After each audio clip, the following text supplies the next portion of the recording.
Sugeng enjang para adi yuswa, sugeng pepanggihan malih wonten ing renungan padintenan adi yuswa ing dinten Rebu Legi 18 Juni 2020. Sumangga dinten punika kita nampi jejer pitadosa.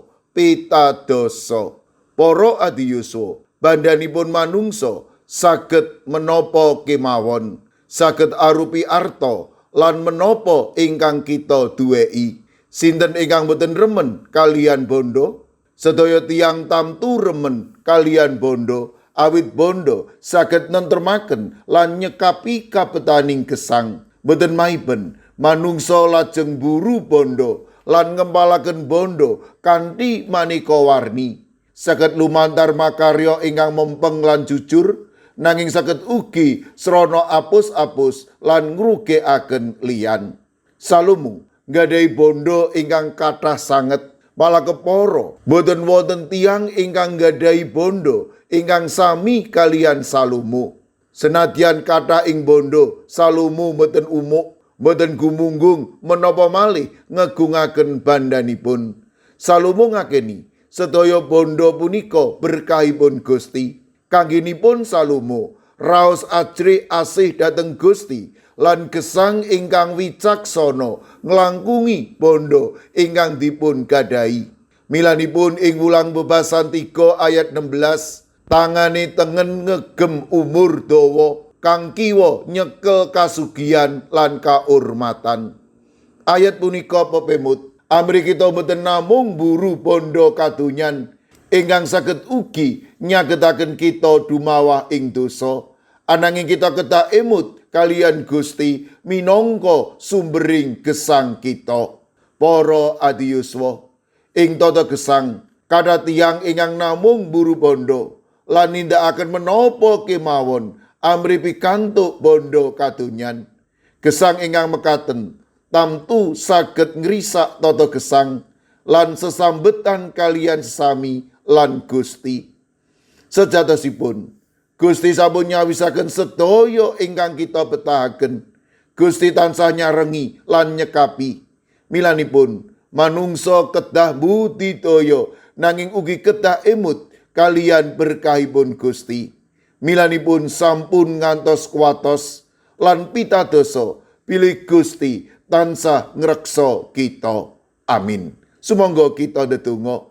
Matur nuwun Gusti, awit saking berkah-berkah paduka ingkang sampun kawula tampi ing gesang kawula. Sae menika bondo kadonyan, bondo karohanen lan menapa kemawon kalebet umur bagas kesarasan ugi minangka berkah paduka. Paduka berkahi para adi yuswa dalasan anak putu kawula ing pundiya papan. Monggo paduka ingkang reksa, paduka ingkang paring pitulung matemah para adi yuswa dalasan anak putu kawula tansah winengku dening berkah paduka ing sedaya perkawis. Kawula pasrahaken Ibu Purwaningsih Sunaryo, Ibu Elizabeth Indarwati, Bapak Bambang Setyo Margono, Bapak Moses Taji, Bapak Budiman Gultom wonten ing GKJ Mijen. Mekaten ugi kawula pasrahaken sedherek kawula ing GKJ Banyumanik,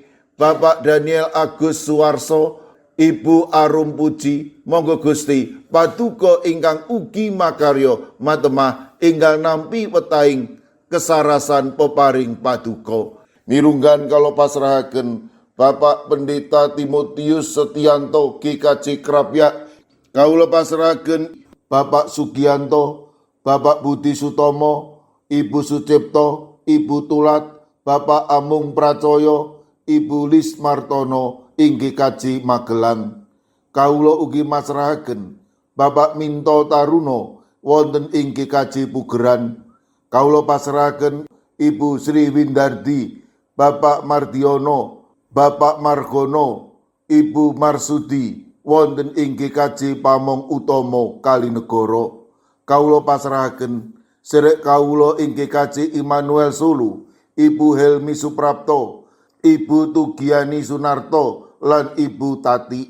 Mekaten ugi kawula pasrahaken Ibu Tati inggih kaji ngablak, Ibu Yuli Luther Harifa, kawula pasrahaken inggih kaji mono, Ibu Sapar, Ibu Priyati, Ibu Syih Mirah, kawula pasrahaken Ibu Wiryo Sumarto, lan Pendeta Ibnu Prabowo inggih kaji Telpok.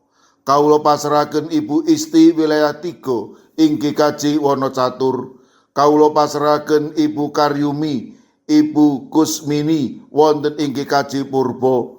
Kawula pasrahaken Ibu Indrayati ing Solo. Kawula pasrahaken sedherek kawula inggih kaji Tropodo Sidoarjo, Ibu Sriti Astuti.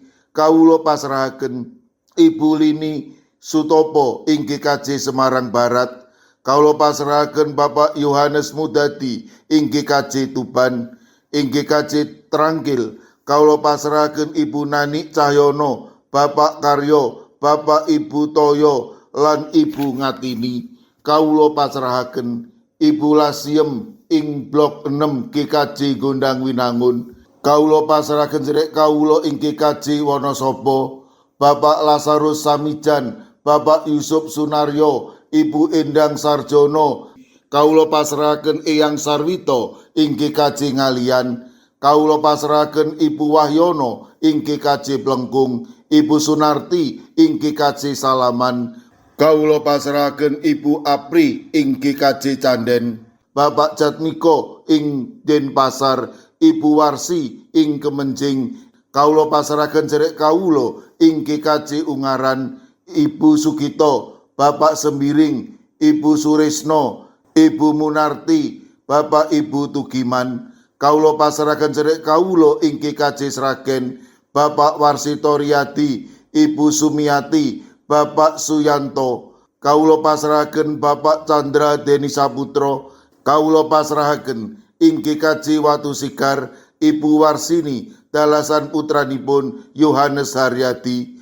Kawula pasrahaken sedherek kawula ing Tanon, Bapak Suhadi. Mekaten ugi kawula pasrahaken sinten kemawon ingkang wedhasak mangke nembe nandhang sakit, kawula pitados menawi paduka badhe ngreksa lan paring pitulung. Matemas sedherek kawula menika pikantuk kesarasan ingkang wetah. Kawula pasrahaken pasambat pandonga kawula wonten ing asma paduka Gusti kawula Yesus Kristus. Amin. Sumangga para adi yuswa kita tutup pepanggihan kita renungan padintenan adi yuswa sinarengan ngrepekaken kidung. Sumangga.